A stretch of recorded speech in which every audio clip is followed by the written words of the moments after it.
Locate the low-pressure charging port. It's typically sticking out from a wider aluminum hose and most times has an L on the cap. Remove the cap by turning it counterclockwise. Find the sticker that identifies what type of refrigerant is in the air conditioning system in your vehicle. The refrigerant in this vehicle is R1234YF.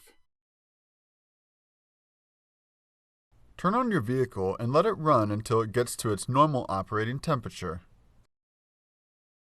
Turn on your air conditioning system, set it to the coldest setting, and turn the blower to the highest setting.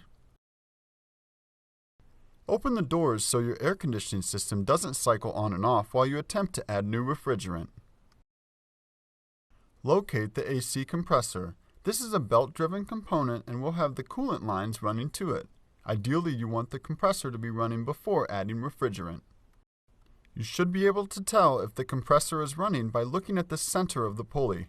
It'll be rotating too when the compressor is cycled on. Pull out the clear tab at the bottom of the digital gauge. The gauge will turn on.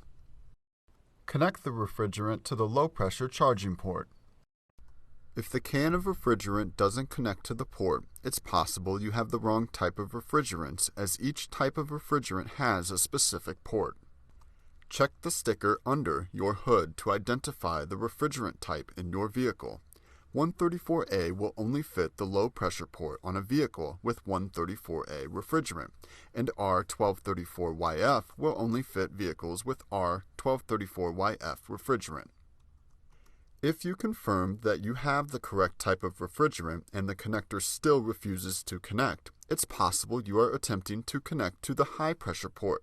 Check to ensure you are connecting to the low-pressure port. When the compressor is off, the pressure reading will likely be high, and then when the compressor engages, the reading will drop. The lowest reading with the compressor on is the reading that you are looking for. Remove the refrigerant line from the low-pressure charging port on your car. Unscrew the gauge from the top of the bottle and remove the plastic tab by turning it counterclockwise. Then replace the gauge by screwing it back on.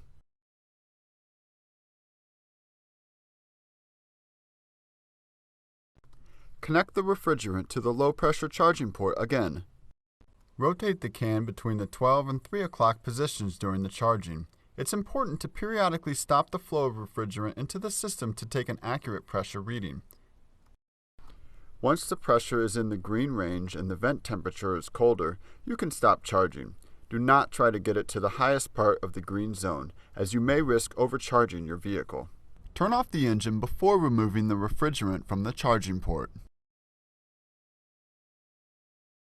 Replace the cap on your low-pressure charging port by turning it clockwise.